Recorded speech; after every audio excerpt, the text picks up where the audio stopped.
typically people have 3 minutes still. I'm almost sure that Tara and Dave Phelps will be here. They were the first one of these we ever had at the Really? Yeah, and so were Susan and I. Oh, awesome. Very cool.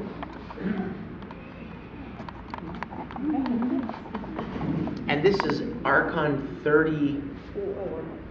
They've done this event for 34 years? No, it started. 1977 according to the website. Oh, well, that's 34 years? No, the convention, but the worship service. Oh, no, I'm talking about, like, this is the 34th year of Yeah, Archon. this is the 34th year of That's Archon. amazing. And I was at Archon 1, but, I have the greatest fan horror stories, nothing to do with worship. I was on the Archon committee that was planning for the Stephen King convention. And I was working for McGraw-Hill, and they had an attrition of staff in the St. Louis area. Yeah. And they said, we have 25 years with the company, we're sending you to New York. And my husband had to transfer his job. And I had 25 years with the company. I didn't lose any vacation time or anything. He had a new job. He couldn't get off. He's the one that reads Stephen King. Could I come back to the convention? No. So we were 7 years then, and then when we came back home to Missouri, his job was weekend, and he was again low man on the totem pole. And so we didn't get to some more conventions just because he couldn't get off on the weekend. So we haven't been here solidly the whole 34 years. But for the last 8-10 years, we have been here for the first 5 and all the rest from so-and-so. Awesome. Very cool. I'll bet you've become friends with a lot of people here that come every... Would you pull that door shut behind you, please? Thank you. Yes, it's a reunion for us. I'll bet.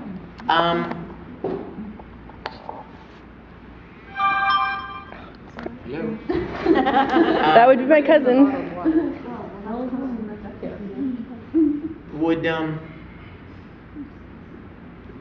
Would I offend anybody by asking if you guys could come up closer, you guys in the back, so that we could, I don't have to and then one day. I'll try to get, there are all these big empty seats up there. Soul Eater. Awesome. Thank you so much. All this way? There we go. You guys are the best. Thank you. I should have had a stool. So just a little higher so I can see. Good morning. Good Sunday morning to you. Shh, here they come. Just kidding. Good morning.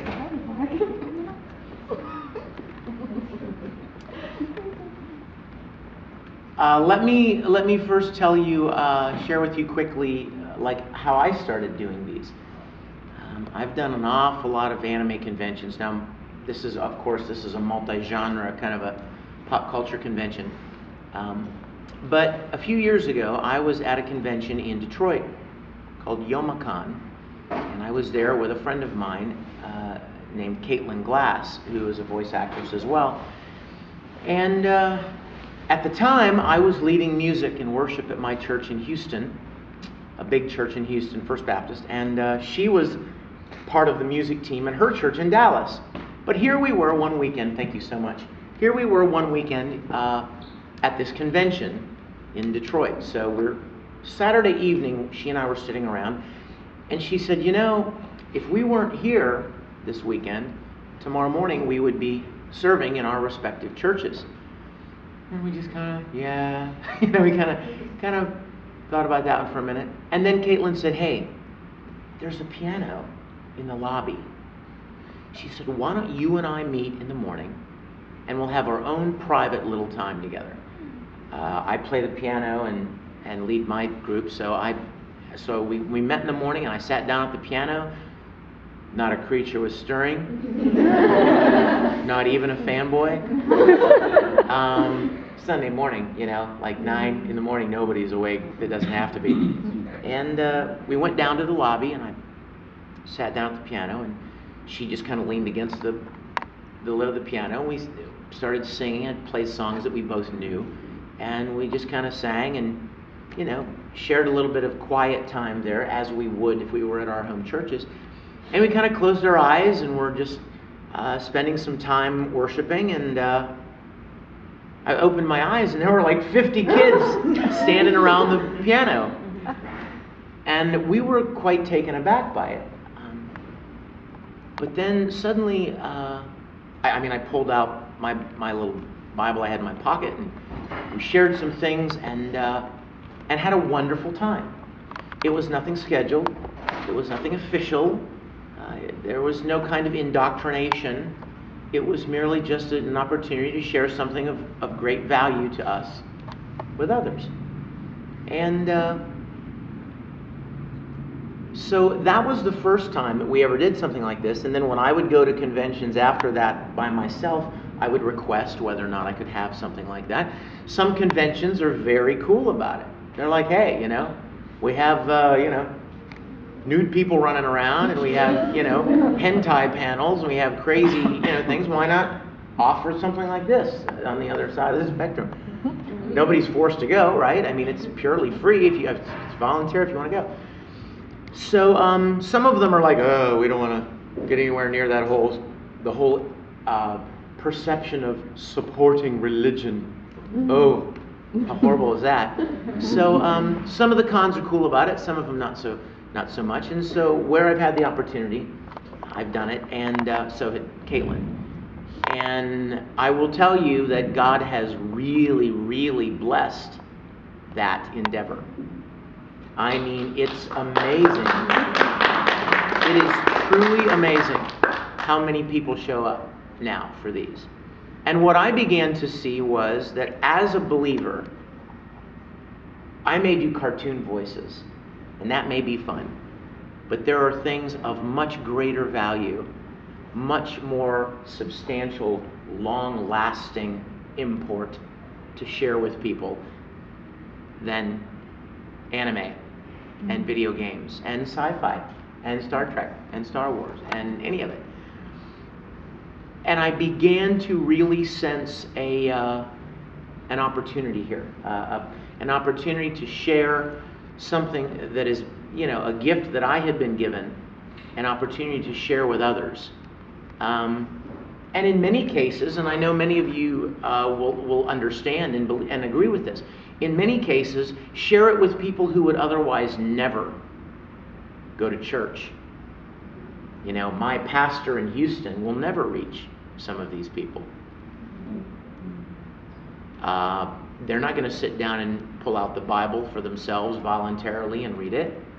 But if I make a CD of me reading the Bible, right? So I began to see it as an opportunity to share something very precious and very valuable to me. And I love the opportunity to do it. The last few times that I've done it, that I've had one of these services, I decided that maybe the best thing to do was to share my story. I get emails from fans all the time that say, how can I share my faith with my friends? Or I try to convince my friends of this or that or this or that, and they don't believe me. And how can I prove this to them? And how can I convince them of this? And I always write them and I say, you know what? You can't really do that. But there's always one thing that you can share with people that they cannot contest. And you know what it is? Your story. Your own personal experience. Nobody can argue with. You know what I'm saying? If I say, I had this experience and God changed me in this way, nobody on the planet can go, no, he didn't. Because they don't know. You're the only, there's nothing more true that you could speak of than your own experience. And so the last few times that I've done these, I have shared my own testimony, if you will. That's a little churchy word. For those of you that, testimony. It's basically your story, your own personal experience.